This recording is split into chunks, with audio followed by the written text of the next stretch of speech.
Bueno, entonces tenemos que discutir un poquito qué es esto de Lowshits y Probits. Insisto, es un modelo no lineal para P. El modelo que vamos a proponer tiene esta forma genérica. P es igual a f de x beta, ¿no? Por ejemplo, si fuese un modelo con una sola variable, P es igual a f de alfa más beta x. ¿Está bien? En donde la función f, entendida como f de z, z representa todo este argumento, tiene las siguientes propiedades. Cuando z tiende a menos infinito, f tiende a 0. Cuando z tiende a infinito, f tiende a 1. Y vamos a suponer que la función f mayúscula es diferenciable y la derivada de f mayúscula con respecto a z la vamos a llamar f de z minúscula y vamos a suponer que es estrictamente mayor que 0. ¿Está bien? Entonces, ¿qué formas puede tener la función f mayúscula? Vamos a suponer dos formas, bastante arbitrarias, pero no menos arbitrarias que el modelo lineal, ¿no?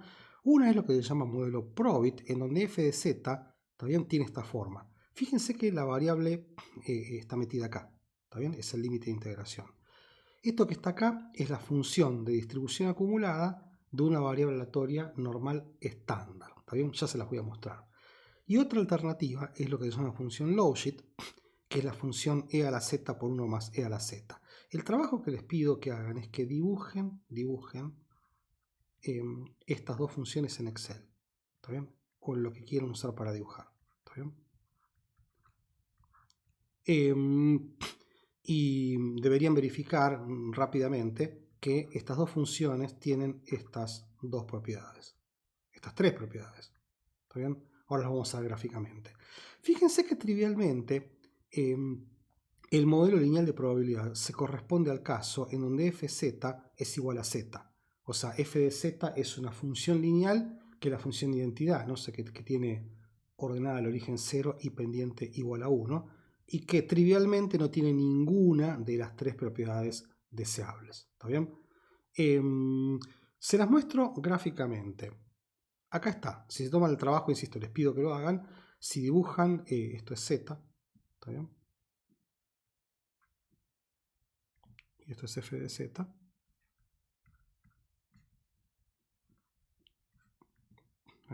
Acá está la función Lowshit y la función Probit. Les pido que las dibujen ustedes.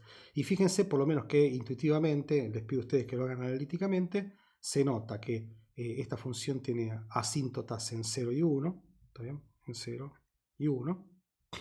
Que es diferenciable, es una función suave y que la derivada es siempre positiva. O sea, la pendiente de estas curvas son siempre positivas. ¿Está bien? Interpretaciones. Acuérdense que el modelo es algo así como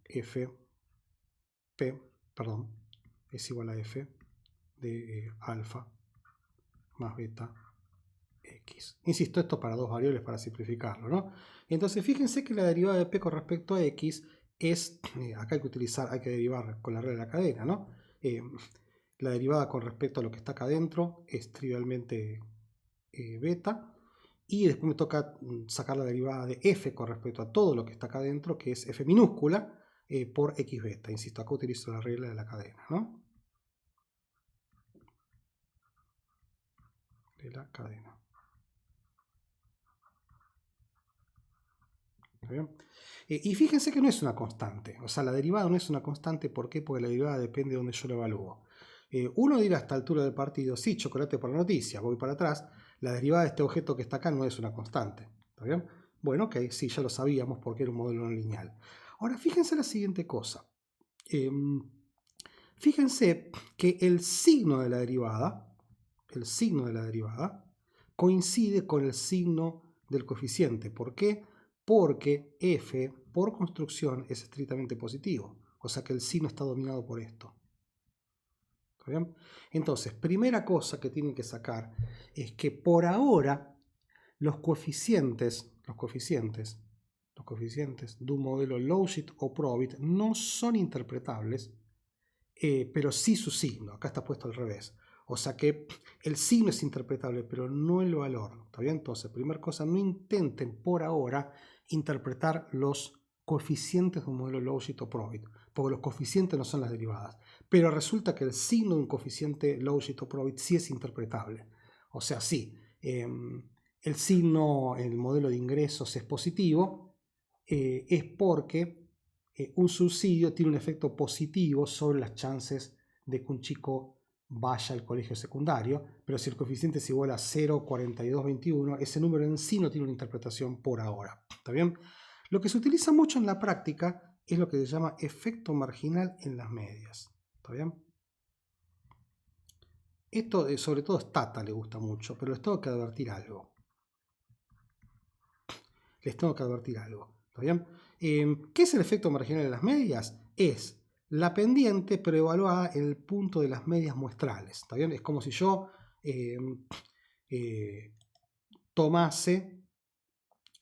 calculase cuánto vale el efecto de un subsidio sobre las chances de que un chico vaya al secundario para una familia que tiene un ingreso exactamente igual al promedio. Fíjense que elegir el promedio es arbitrario, podríamos haberlo hecho en cualquier punto. De hecho, podríamos calcular y graficar esta derivada moviendo solo una variable y fijando las restantes en un punto interesante. Entonces, punto importante, Stata les va a dar lo que se llama efectos marginales en las medias, pero lo que uno tiene que preguntarse es si realmente le interesa el efecto marginal en las medias. Insisto, fíjense que a los efectos de un subsidio de una política social, quizá lo que me interese es el efecto marginal en las familias pobres, no en la familia de clase media. Entonces, ojo con esto, ¿está bien? Ojo con esto. Le dejo acá el ojo. ¿Está bien? Ojo con esto. Que el efecto marginal en las medias es interesante siempre y cuando a mí me interese la media. ¿Está bien? Insisto, en una política social, quizá lo que le interesa al ministro no es el efecto en la clase media, sino el efecto que tiene el subsidio en una familia de clase baja, por ejemplo, ¿no? Muy bien.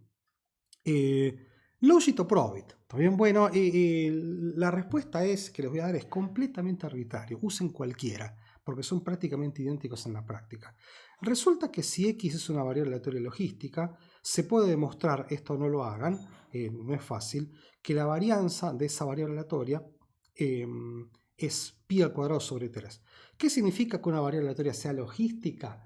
Significa que la función de distribución acumulada de esa variable es igual a la función logit que introdujimos hace un par de slides. Entonces fíjense trivialmente que si yo estandarizo la variable, le hace la divido por el desvío estándar, la varianza de la variable estandarizada da 1. ¿Está bien? Y lo que se puede demostrar, ya se los voy a mostrar gráficamente, es que una vez que yo estandarizo, le hace rescalo la variable logística, es prácticamente indistinguible del normal estándar. ¿Está bien? Y por esa razón es que en la práctica los coeficientes del logit exceden a los del probit en pi sobre la raíz de 3. ¿Qué quiero decir con esto? Lo que surge del modelo logit y lo que surge del modelo probit es prácticamente indistinguible, con lo cual en la práctica no es una discusión interesante si logit o probit, cualquiera funciona.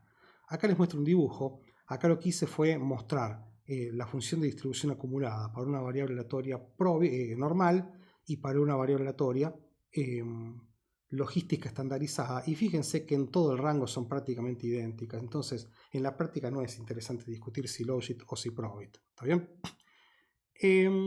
Estimación e inferencia. Esto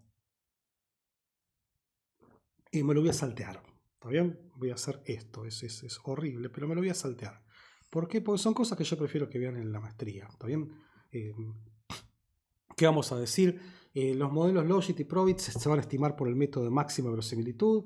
Es algo que quizás hayan visto en Estadística 2, pero me parece que para un curso de licenciatura son detalles que no sé si son importantes. Así que en definitiva vamos a apelar un software. ¿Está bien? Que a la larga siempre vamos a apelar un software para estimar, pero el punto es que los parámetros del modelo lineal de probabilidad, perdón, del modelo Logit y Probit se estiman por el método de máxima verosimilitud. Así que esto me lo salteo, esto también me lo salteo. No lo voy a cubrir. No lo voy a cubrir.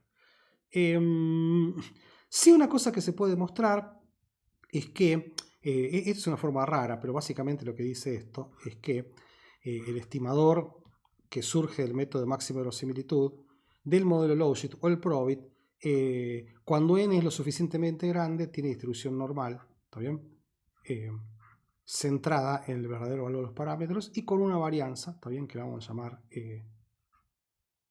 una varianza que se llama, que tiene más o menos esta forma, ¿está bien?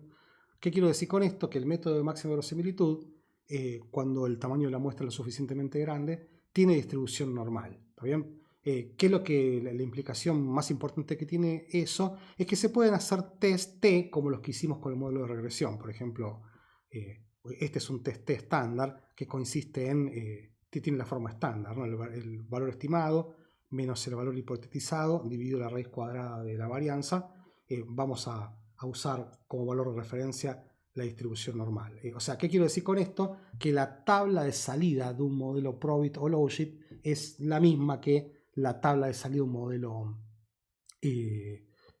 lineal estimado por menos cuadrados ordinarios, salvo que las interpretaciones son diferentes porque los coeficientes Logit y Probit no se pueden interpretar. Ya les voy a contar un ejemplo, quédense tranquilos. ¿Está bien? Perfecto, déjenme parar. En el próximo video me voy a ocupar justamente de contarles un ejemplo volviendo al problema del Challenger. Nos vemos en el próximo video. Gracias.